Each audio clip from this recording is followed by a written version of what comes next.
Siguro, narinig nyo na ang phrase na di matutumbasan ng kahit anong halaga ang ating buhay. Pero, paano kung pwede mo pala ibenta ang lifespan mo? Magbebenta ka ba? Mina, what's up? Sure mo lang here. Kalalabas lang ng bagong iPhone at noon pa man, matagal mo ng pangarap makabili nito. Pero, naalala mo, isa ka lang palang minimum wage earner na nakikipagtalo pa sa sarili kung deserve bang kumain ngayon ng One Piece Chicken Joy.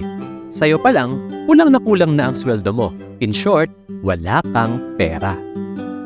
I'm sure marami sa atin ang may mas malaki pang problemang financial. Pero pag nalaman mong pwede mo palang ibenta ang sarili mong lifespan kapalit ng perang katumbas, ng perang posibleng kitain mo in the future, plus ang magiging contribution mo sa society, will you even consider it? Well, ito ang tema ng manga na pag-uusapan natin ngayon.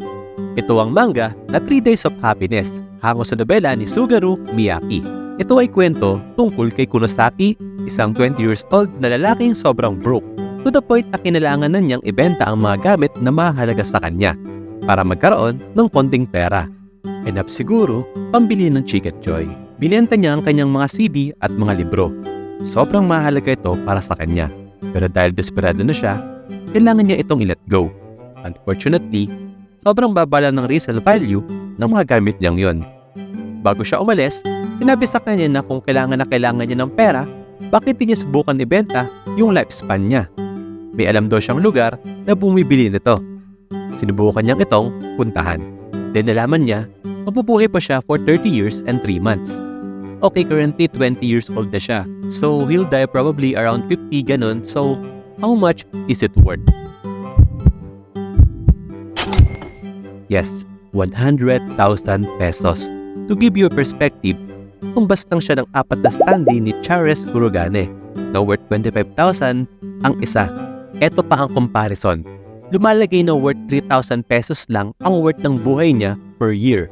Or in layman's term, 36 na Chicken Joy. So imaginein mo, mas may worth pa yung mga tumatahol sa TikTok live kaysa sayo. Knowing na magiging loser at failure lang siya buong buhay niya, he decided na ibenta ang 30 years ng lifespan niya at nag-iwan lang siya ng 3 buwan para sa sarili niya. As for the rules, binigyan siya ng isang observer. Dahil knowing human behaviors, marami ang nagiging unhinged kapag alam na nilang mamamatay na sila. Tipong total may taning na ang buhay ko, gagawin ko na lahat ng gusto ko. Which nagli-lead sa paggawa nila ng mga criminal acts. Dito na tatakbo ang story kung paano niya i-spend ang last 3 months niya sa mundong ibabaw.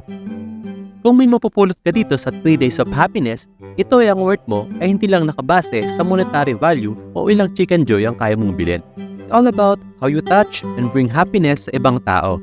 Sabi nga nila, di mo maidadala sa langit ang mga kayamanan mo. Kaya magtanim tayo ng maraming memories sa ibang tao.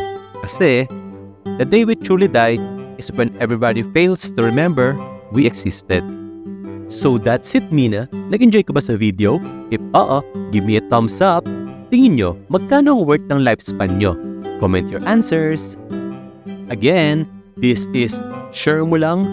Adios!